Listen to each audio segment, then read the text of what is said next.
inkosi enkulu yakithi ebuhleni bamaNazaretha. Inkosi yakwabiyela umntwana sogelweni. Amen. Ngiyakhuleka Nkosi yamakhosi esihlalweni esikhulu sasezulwini. Nakuyo yonke indlu enkulu yasebuhleni bethu. Ngiyakhuleka nasemakhosini asendlunkulu.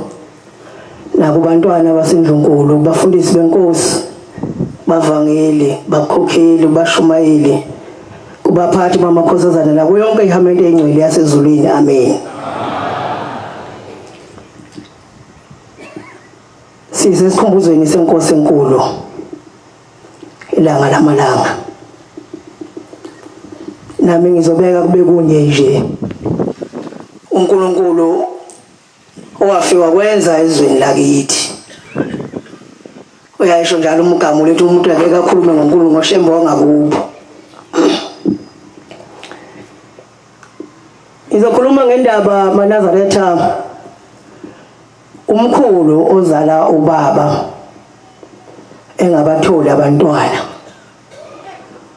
kumakhosazi angama-25. Wathi mayezwa ukuthi khona umuntu wasezulwini okwazi ukuphana abantwana, wayesiyathumela inkosi yayiseJudiya. Ngizoyinqamulela abantwana benkosi ungadli ithuba lasezulwini.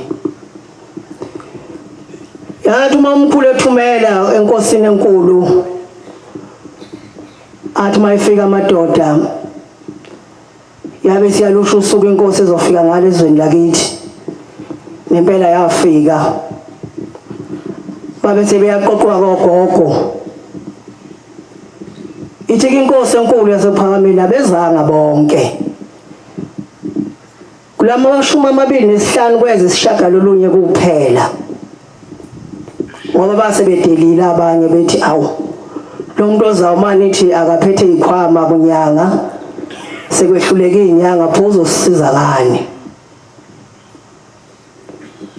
Nogogo zala umntwana ozalayo wayekhona phakathi kwalawo makhosikazi avuma ukusondela enkosini. Ithi inkosi ngabe sengiyabathandazela lamakhosikazi. Ithi kodwa kwaqhamuka isandla savela uhafu lesandla sase uthatha wonke lo mthandazo sokuchilizela ukuthi ungehleli kulamakhosikazi. Ithi inkosi ngabathenya abathandazela zaqhamuka lesandla zathatha umthandazo engwenzayo sawuchiliza sawushonsa leceleni ungehleli kulamakhosikazi. Inkosi ngaze ngayeka uthi ngase ngicela ukubona inkosi ngase ngithi biyela banakuphila lamakhosikazi. Uthi wayesiyabuza sithi baba yini kwenze njani.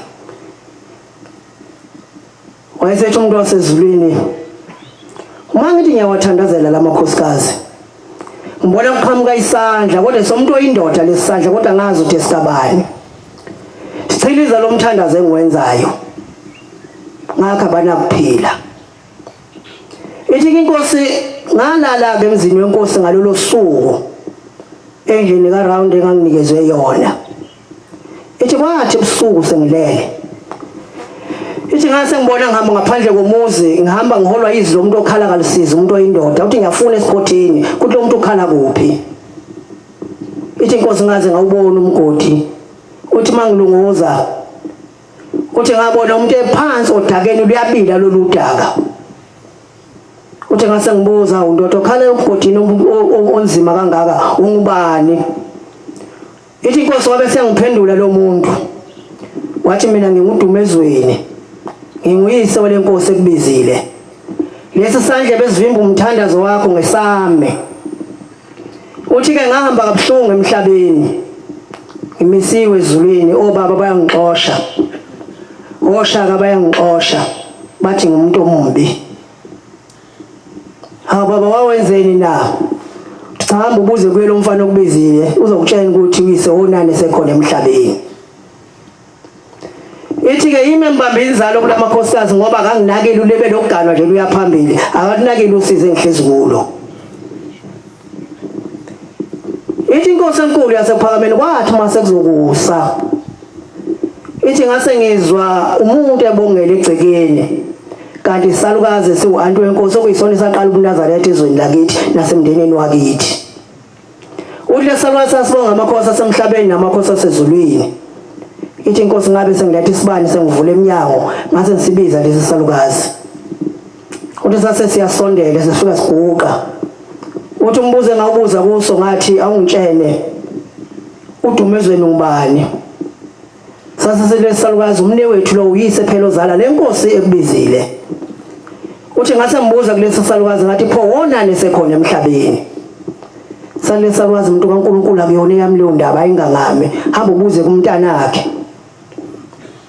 Ithi inkosi kwathi mase kusile ngase ngicela kuyibona inkosi yayisiza ngase ngifike ngibuza biyela udumezweni ngubani wasethi hawu baba lowo wafa kabi hawu kwenzakalani na. Ithi kubaba wayegula wasesiwa emkhambathini enyangeni yakwaShangazi. Ithi wahlala khona kwazi kwathi kuphela unyaka. Ithi kwathi mase kuzophela unyaka uthi kwase kufika izithunywa ezimbili ezayisuka ekhaya zithunyiwe ziyobika ukuthi omunye wamakhosikazi akayiphathanga kahle. Lo muntu wafuka ibika lento phakathi kwabantu bebaningi.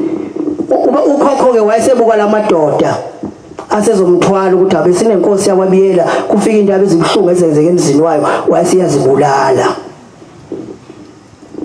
Uthi ke lokho kwamiswa ngakho ezulwini kuba angangene ezulwini. Inkosi yabe siyabuza idlinza lakhe likuphi. Wabe siyasho umkhulu ukuthi idlinza lakhe likuphi. Ileli yamanazarete lapha elizansi kwethempeli eCilongweni. Iyabuza inkosi kuyafikeka khona kubaba kuyafikeka. Bahamba ke baze bayofika khona. Inkosi ithi yacela ukuhamba lwamaso lungaze lidlele emuntu. Yathuma amashasha ngena okamazi emfuleni ngalolu khamba. Yababuya nalo amanzi amakhosazana lawo angamashasha ngena. Yayiseke inkosi isiwabusisa lamanzi isilihlambulula iliba leli yasithi biyela uma uyihle ephumile ethuneni nakulo yamgode ngimbone kuwo uyofika kuya kutshena ke kuza kimi. Uma ephumile ethuneni uyobathola abantwana. Ithi inkosi ngabe sengibuyele eJudiya. Uthi ngahlala insukwana ngase ngibona la madoda ayezongibiza esefika. Athi sithiwe inkosi ithi azobika ukuthi ekulaleni kwayo imbonile uyise wathi ngiyabonga mntana mbiza uShembe wazongikhulula osizini ebengekulo base bevela abantwana okungobaba abazizalayo thina.